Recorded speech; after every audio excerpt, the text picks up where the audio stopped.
మానవ జాతికి దేవుడిచ్చిన గొప్ప అద్భుతమైన బహుమానాలలో ప్రప్రథమైన బహుమానం సమయం లేదా కాలము. ఇంకా బాగా మీకు అర్థమయ్యే భాషలో చెప్పాలంటే ఆయుష్. చెప్పండి నాతో కలిసి ఏంటది? ఆయుష్. ఆయుష్ను మనం ఎలా కొలుస్తాం అని అంటే కాలముతో లేదా సమయముతో కొలుస్తాం. అందుకోసమే సమయం అనేది చాలా ముఖ్యమైనది, విలువైనది. అది డబ్బుతో నువ్వు కొనలేనిది, ఆస్తి అంతస్తులతో నువ్వేం చేయలేవు, దాన్ని కొనలేవు. ఈ లోకంలో నువ్వు ఏదైనా కొనగలవు, కానీ సమయాన్ని ఎవరు కొనలేరు. అందుకోసమే మన జీవితంలో దేవుడు మనకిచ్చిన అద్భుతమైన ఆయుష్ అనే సమయాన్ని మనం ఏం చేయాలంటే చాలా జాగ్రత్తగా ఉపయోగించుకోవాలి, చాలా జాగ్రత్తగా వినియోగించుకోవాలి. అలాగే చాలా జాగ్రత్తగా సమయానుకూలంగా మనం బ్రతుకుతూ సమయాన్ని మనం వినియోగించుకుంటూ ప్రయోజనకరమైన పాత్రలుగా మనం నిలబడాలి. సమయాన్ని వ్యర్థం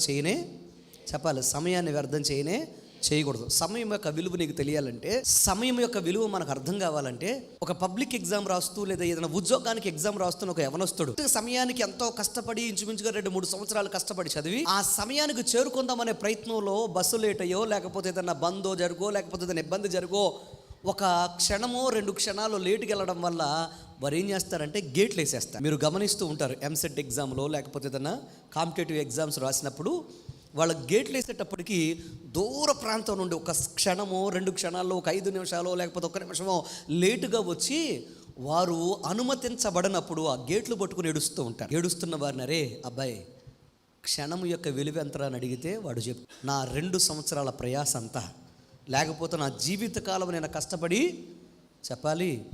చదివినంత ఆ యొక్క క్షణం యొక్క విలువ అని చెప్తాడు. 1 నిమిషం యొక్క విలువ ఎంతరా బాబు అని అంటే నా జీవితంలో నేను కన్న కలలంతా అని చెప్తాడు. మీకు అర్థమైందా నేను చెప్పిన మాట? కాలముకు విలువ వెలకట్టలేనిది. కాలముకు విలువ ఎలాంటిది అని అంటే, చావు బతుకుల్లో తన యొక్క బాధ్యతలు నెరవేరుస్తూ ఇంకా అవి పూర్తి కాకుండా ఉన్నప్పుడు, చచ్చిపోతానని అర్థమైనప్పుడు, ఇక నాకు సమయం లేదనుకున్నప్పుడు వాడి దగ్గరికి వెళ్ళి, ఒక వ్యక్తి దగ్గరికి వెళ్ళి అలా చావు బతుకులతో కుట్టుమిట్టాడుతున్నాక నేను బ్రతకను అర్థమైన వ్యక్తి దగ్గరికి వెళ్ళి అడిగారు అనుకో, కాలం యొక్క విలువ ఎంత, ఆయుష్ యొక్క ప్రయోజనం ఎంత అని అడిగితే అప్పుడు వారు చెప్తారు ఏమనంటే, అది వెలకట్టలేనిది, నా దగ్గర ఉన్న ఆస్తితో కూడా కొనలేనిది, అది ఎవ్వరూ ఊహించలేనిది అని వారు చెప్పగలుగుతారు. ఎందుకు ఈ మాట మీకు చెప్తున్నానంటే, ఈ లోకంలో కాలానికి నువ్వేం చేయలేవు, వెలకట్టలేవు. కాలమును తిరిగి మనం ఏం చేయలేము చెప్పండి? కాలమును మనం తిరిగి ఏం చేయలేము, సంపాదించుకోలేము. అది గతించిపోయిందా, నీ జీవితంలో మళ్ళా నువ్వు తిరిగి దాన్ని సంపాదించలేవని గమనించాలి. మరి గతించిన కాలాలలో వినండి, ప్రయోజనకరమైన జీవితాన్ని నువ్వు జీవించావా? గతించిన కాలాల్లో ప్రభు కోసం బ్రతికావా? గతించిన కాలంలో పరిశుద్ధంగా బ్రతికావా? గతించిన కాలంలో దేవునికి అనుకూలమైన బిడ్డగా బ్రతికావా? గతించిన కాలంలో దేవుడు నీ మీద పెట్టుకున్న నమ్మకాన్ని నువ్వు నెరవేర్చావా? గతించిన కాలంలో ప్రభు కోసం నీ జీవితాన్ని నువ్వు జీవించగలిగావా అని ఆయన ప్రశ్నిస్తే నీ దగ్గర సమాధానం ఉందా? ఈ రోజున మనం గమనిస్తూ ఉంటే లోకంలో భయంకరమైన పరిస్థితులు మనం చూస్తున్నాం. ఎక్కడ చూసినా శాంతి లేదు, సమాధానం లేదు. ఎలాగా భయంకరమైన పరిస్థితులుగా మారిపోయినాయి అంటే, ఇంకా సమయం అయిపోయిందేమో, ఇక అంతము వచ్చేస్తుందేమో, 3వ ప్రపంచ యుద్ధం చెప్పండి కమ్ముకుంటా దగ్గరికి వచ్చేసిందేమో అన్నట్టుగా మనం ఈ ప్రపంచ పోకడలు మనం చూడగలుగుతున్నాం. నా ప్రియ తమ్ముడు, చెల్లి, ప్రియ సహోదరి, సహోదరుడా, ఇంతకు ముందు ఎన్నడూ చూడని భయంకరమైన, బాధాకరమైన, అలాగే విచ్ఛిన్నమైన, బాధాకరమైన పరిస్థితులు ఇప్పుడు ప్రపంచాన్ని అలుముకొని ఉన్నాయి. ఒక 3-4 సంవత్సరాలు వెనక్కి వెళితే జీవితంలో మన తరము చూసిన భయంకరమైన విపత్తు, మన తరము అనుభవించిన భయంకరమైన కష్టం, నా ప్రియ తమ్ముడు, చెల్లి, ప్రియ సహోదరి, సహోదరుడా, అది చాలా విచారకరమైనది. ఇంచుమించుగా ప్రతి ఒక్కరి జీవితంలో ఒక సంవత్సరం అనేది ఏమైపోయింది చెప్పండి? వ్యర్థంగా పోయిందా లేదా? చాలామంది జీవితాలు పోయినాయి, వ్యాపారాలు పోయినాయి, వ్యవసాయాలు పోయినాయి, ఉద్యోగాలు పోయినాయి, చాలామంది కుటుంబాలు పోయినాయి, చాలామంది ప్రాణాలు కూడా పోయినాయి భయంకరమైన కరోనా మహమ్మారి వల్ల. ఏదో తట్టుకొని నిలబడిందిలే ప్రపంచం, కొన్ని దేశాలు నిలబడి అనుకునే లోపలనే ఇప్పుడు ప్రపంచ పటాన్ని మీరు చూస్తే చాలా దేశాలు యుద్ధముతో నలిగిపోతూ ఉన్నాయి. నా ప్రియ సహోదరి, సహోదరులు, ఒకప్పుడు అనేక పర్యాటకులను ఆకర్షించిన నగరాలు ఇప్పుడన్నీ ఏమైపోయింది తెలుసా? మరుభూములుగా మారపడిపోయినాయి. ఒక భయంకరమైన శ్మశానాలుగా మారిపోయినాయి, మరుభూములుగా మారిపోయినాయి. ఎక్కడ చూసినా కానీ అటువంటి పరిస్థితే మనం చూడగలుగుతున్నాం. చాలా దేశాల పరిస్థితే, చాలా దేశాల్లో ఉన్న పరిస్థితి. ఒక ప్రక్కన యుద్ధాలు, ఇంకొక ప్రక్కన అంతర్యుద్ధాలు. మీకు అర్థమైందా? యుద్ధాలు, అంతర్యుద్ధాలు. దేశంలో ఉన్న అనేకమైన గ్రూపులు కొట్టుకు చచ్చిపోతున్నాయి. మన ఈ మధ్యన ఒగండా అనుకుంటాను, కరెక్ట్గా నాకు దేశం గుర్తులేదు, కానీ ఒక మైదానంలో ఉన్న ప్రజల మీద కాల్పులు జరిపితే 600 మంది అక్కడికక్కడే ప్రాణాలు వదిలేశారు. సామాన్య ప్రజలు, ఆ సామాన్య ప్రజలను కాల్చి చంపేశారు. అంతర్యుద్ధం వల్ల ఉగ్రవాదులు కాల్చి చంపేశారు, తిరుగుబాటుదారులు కాల్చి చంపేశారు. ఎందుకు ఈ మాట మీకు చెప్తున్నానంటే, ఎక్కడో కాదు, మన ఆసియా ఖండమే అట్టుడిగిపోతుంది. మన చుట్టుపక్కల ఉన్న దేశాల్లో సమాధానం లేదు, శాంతి లేదు. దేశం మీదకి దేశం ఎదురుకు తిరుగుతూ ఉంది, దాడులు చేస్తూ ఉంది. మీరు పక్కనున్న బంగ్లాదేశ్ చూస్తే మొన్న ఈ మధ్యనే భయంకరమైన తిరుగుబాటు, అంతకుముందు శ్రీలంకలో భయంకరమైన తిరుగుబాటు, ఎటు చూసినా కానీ భయంకరమైన ఆకలి చావులు, అంతర్యుద్ధాల్లో భయంకరంగా ఉన్నాయి. ఎందుకు ఈ మాట మీకు చెప్తున్నానంటే, మనుషులు ముందుకు సాగడానికి బదులుగా వెనక్కి వెళ్ళిపోతున్నారు. మానవ బుద్ధి కూడా, అంటే మేధస్సు కూడా ఏమవుతుందో తెలుసా, ఒక ప్రక్కన మనిషి కన్నా ఇంకా బలంగా ఆలోచించగలిగిన ఆర్టిఫిషియల్ ఇంటెలిజెన్స్ వచ్చేసింది. ఎట్ ద సేమ్ టైం సాంకేతికంగా ఎంత ముందుకు వెళుతున్నారో, వింటున్నారా? సాంకేతికంగా ఎంత ముందుకు వెళుతున్నారో సమాజ పరంగా, లోకపరంగా, విలువల పరంగా మనుషులు అంత వెనకబడుతున్నారు. విజ్ఞానంగా ఆలోచించవలసిన మనుషులు ఈ రోజున మీరు సోషల్ మీడియాని గమనిస్తే, ఈ రోజున మీడియాని గమనిస్తే, మూర్ఖపు ఆలోచనలతో, మూఢనమ్మకాలతో ఈ లోకంలో చాలామంది వెనకబడిపోతున్నారు. ఎందుకు ఈ మాట మీకు చెప్తున్నానంటే, ఒకప్పుడు తార్కికంగా ఆలోచించేవాళ్ళు, ఒకప్పుడు టెక్నాలజికల్గా ఆలోచించేవాళ్ళు, ఒకప్పుడు ఏం చేసేవాళ్ళు తెలుసా, ఒక అద్భుతమైన రెవల్యూషన్ ఆలోచనలు చాలామందికి ఉండేవి, రెవల్యూషన్ థింకింగ్ ఉండేది. ఇప్పుడు ఏమైపోతున్నారు తెలుసా, తరాలను మనం ఎక్కడ చూసినా కానీ వెనకబడిపోతూ సంఘములో, సమాజంలో భయంకరంగా నాశనకరమైన ఆలోచనలు చేస్తున్నట్లుగా మనం గమనించగలుగుతున్నాం. ఎందుకు ఈ మాట మీకు చెప్తున్నానంటే, ఈ పరిస్థితులన్నీ మనకు గుర్తు చేస్తుంది ఏంటంటే, సమయము, చెప్పండి, సమయము అయిపోతుంది, సమయము సమీపించింది అని మనకు గుర్తు చేస్తుంది. నా ప్రియ సహోదరి సహోదరులారా, ఈరోజు మన వాక్య ధ్యానం కూడా ఇదే. మనం ధ్యానం చేస్తున్న అంశం ఏంటంటే, సమయము సమీపిస్తుంది, సమయము ఆసన్నమైంది అనే విషయాన్ని ఒక్కసారి మనం గమనించాలి.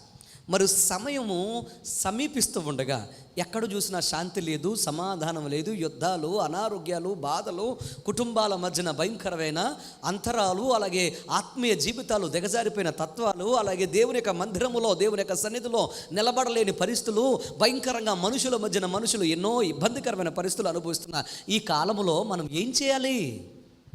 దేవుని యొక్క వాక్యం చెప్తున్న మాట, సంఘముకు దేవుడు కొన్ని నియమాలు ఇచ్చాడు.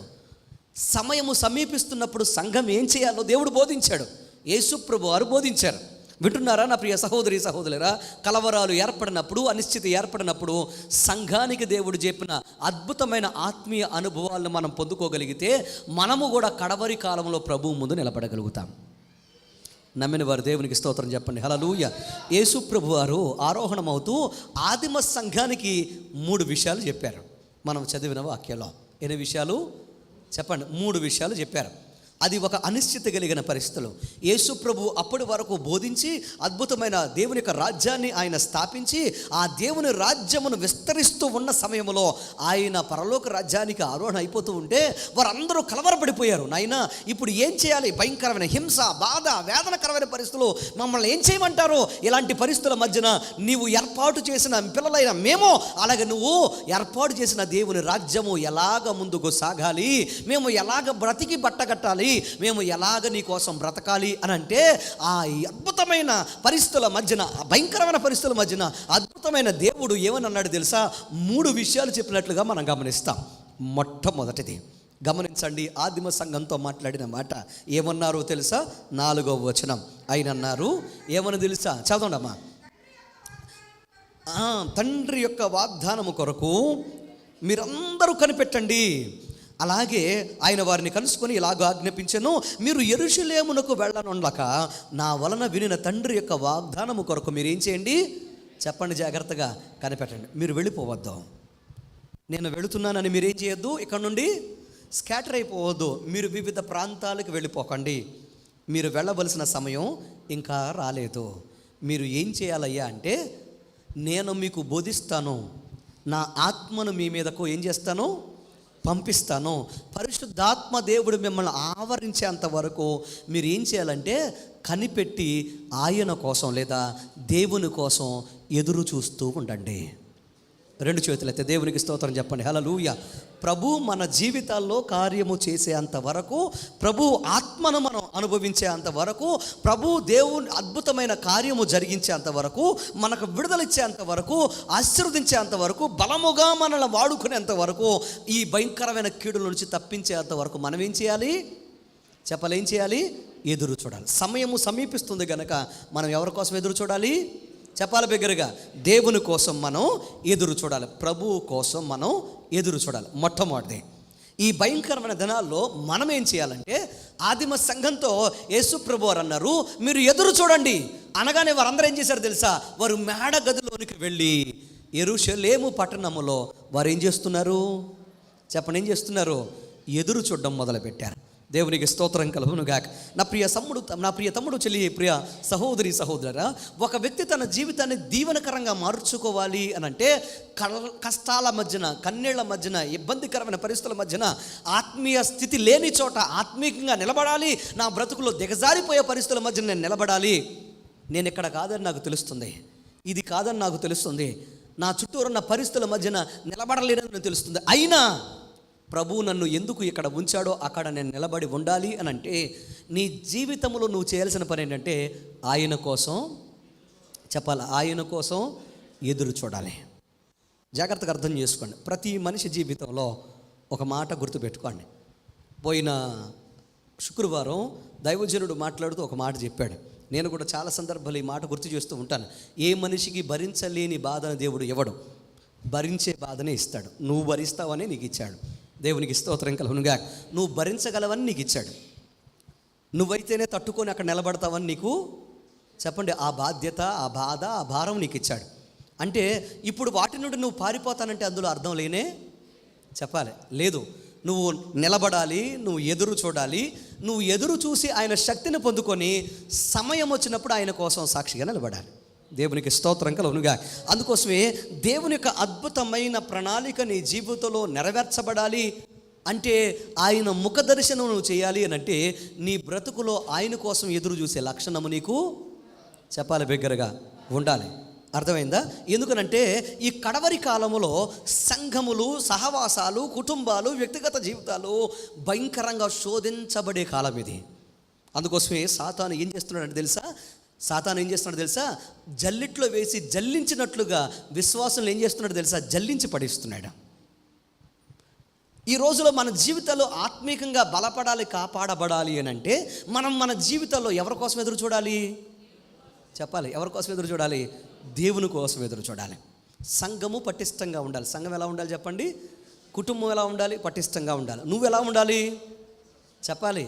పటిష్టంగా ఉండాలి. మీరు అనొచ్చు, ఎక్కడ ఉందండి భలే చెప్తున్నారు మీరు, ఎక్కడ ఉందండి భలే చెప్తున్నారు మీరు. మీకు మాట చెప్పనా?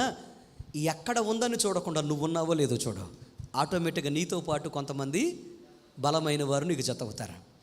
అలాగా అది సంఘం అవుతుంది. ఆ సంఘము ఒక సహవాసం అవుతుంది. ఆ సహవాసము దేవుని రాజ్యం అవుతుంది. దేవునికి స్తోత్రం కలుగునుగా.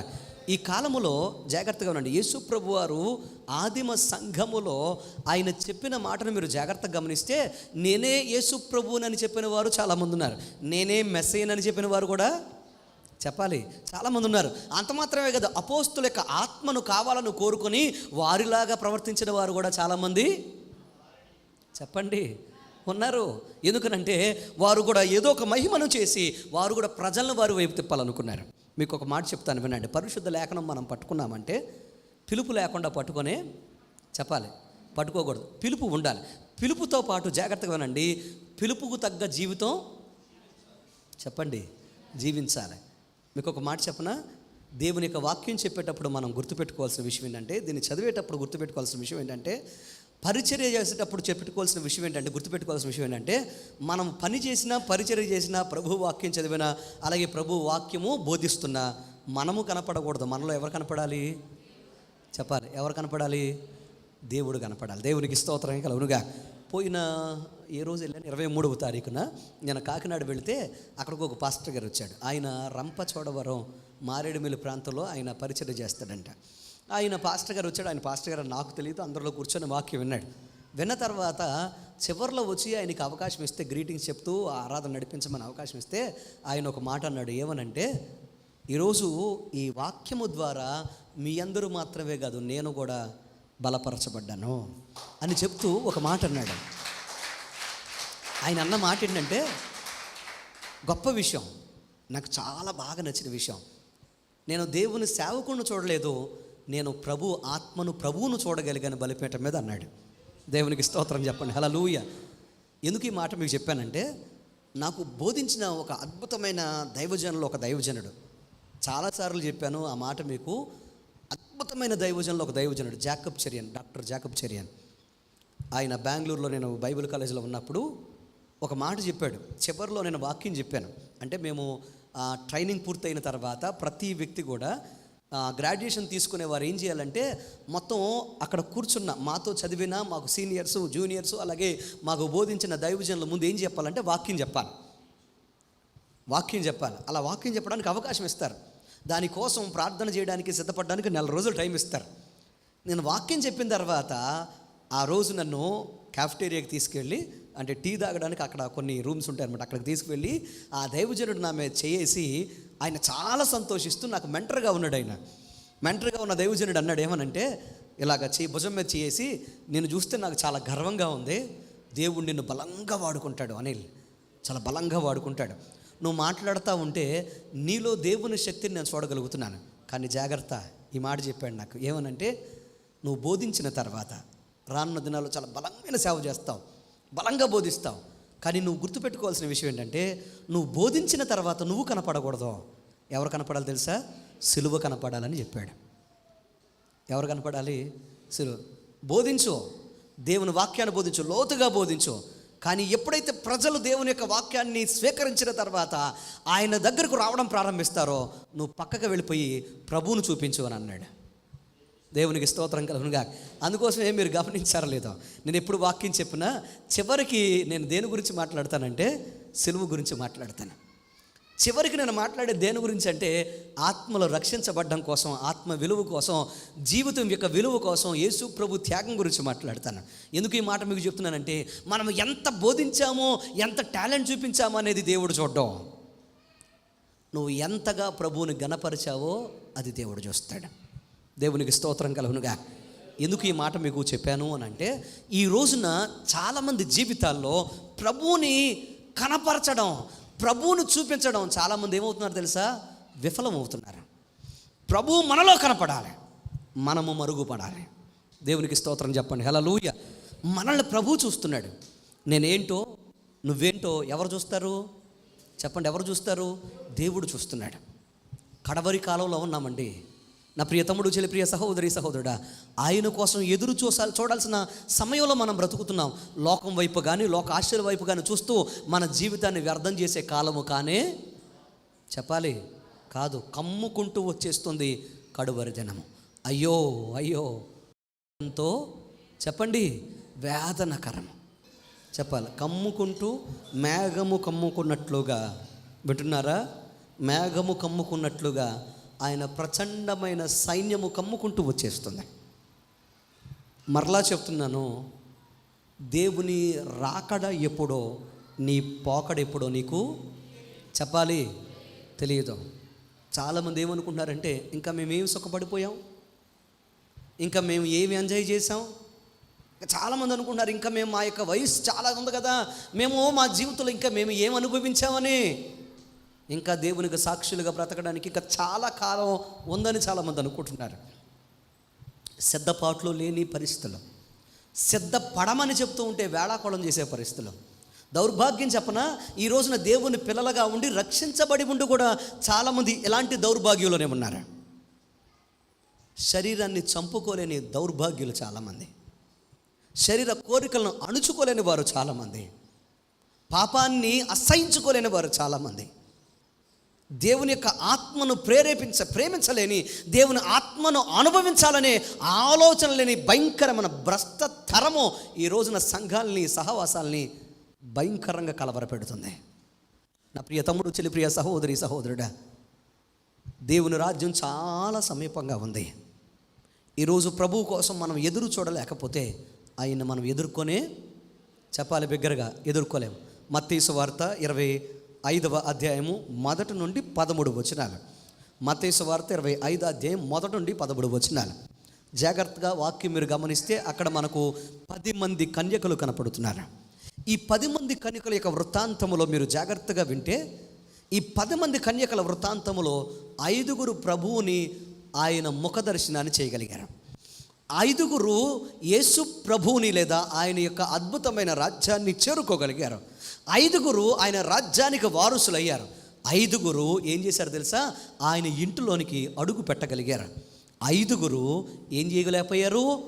ఆయన్ను కలవలేకపోయారు, ఆయన్ను చూడలేకపోయారు, ఆయన ముఖ దర్శనాన్ని చేయలేకపోయారు. కారణం ఏంటి? 10 మంది కన్యకలు. జాగ్రత్తగానండి, అక్కడికి వెళ్ళిన వారు ఎంతమంది?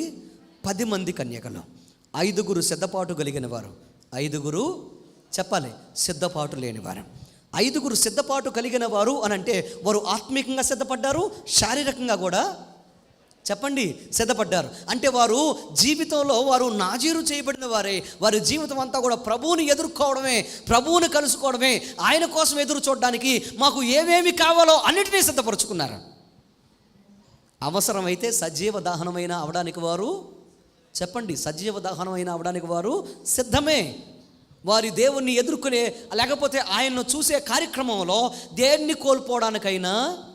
ఈ రోజున జాగ్రత్తగా వినండి, నాకు బాగా ఇష్టమైన ఒక అద్భుతమైన వాక్యాలు, ఒక అద్భుతమైన సందర్భం ఏంటంటే, ఒక రాజు ఉన్నాడు. ఆ రాజు భయంకరమైన నరకమైన పరిస్థితి లేదా ఓడిపోయే పరిస్థితి, భయంకరమైన శత్రువులు వచ్చి మీదపడే పరిస్థితిలో ఉన్నప్పుడు ఆ రాజు ఏడుస్తూ ఉంటే ఆ రాజుతో దేవుడు మాట్లాడుతూ ఉంటాడు. ఎందుకు ఏడుస్తావు నువ్వు అని అంటే, భయంకరమైన శత్రు సైన్యం, సిరియా సైన్యం నా మీదకి వచ్చి పడిపోతుంది, బెన్హదదుడు వచ్చి నా మీద పడిపోతున్నాడు, పెద్ద సైన్యంతో వచ్చాడు, నేను చిన్నవాడిని, నా సైన్యం చిన్నది అని ఏడుస్తూ ఉంటే ఆహాబ్ అనే రాజు, అప్పుడు దేవుడు మాట్లాడుతూ ఉంటాడు ఒక దైవజనుడి ద్వారా. ఏంటి తెలుసా? నువ్వు కంగారు పడకు, నీ ఇంటిలో, నీ రాజ్యములో లేదా నీ యొక్క అంతఃపురంలో 232 మంది యవనస్తులు, ఎవరో తెలుసా? ఆత్మను పొందుకున్న ప్రార్థనాపరులైన యవనస్తులు ఉన్నారు. వారి ద్వారా 1000 మంది సైన్యాన్ని నేను తరిమేస్తానన్నాడు. చప్పట్లు కొట్టి బిగ్గరగా దేవుని నామాన్ని గణపరచాలి. మీకు మాట తెలుసా? ఆహాబు భయంకరమైన భ్రష్టుడు. యెజబెలు అంతకన్నా మాట్లాడలేదు. యెజబెలు అంతకన్నా భయంకరమైన భ్రష్టురాలు. రాజు రాణి భ్రష్టులు, దేవుని ఆత్మను వెతికేవారు కాదు. కానీ ఆ రాజ్యము ఎవరి వల్ల కాపాడబడిందో తెలుసా? 232 మంది ప్రార్థనాపరులైన, విశ్వాసం కలిగిన, దర్శనము కలిగిన యవనస్తుల వల్ల. బిగ్గరగా చెప్పట్లు కూడా దేవుని నామాన్ని గణపరచాలి. ఈ రోజున ప్రియ సహోదరి సహోదరులారా, మనము కూడా మన జీవితాల్లో మనము కూడా ఈ రోజున దేనికోసం ఎదురు చూడాలంటే ఆయన ఆత్మ కోసం, ఆయన చిత్తం కోసం ఎదురు చూసేవారిగా ఉండాలి.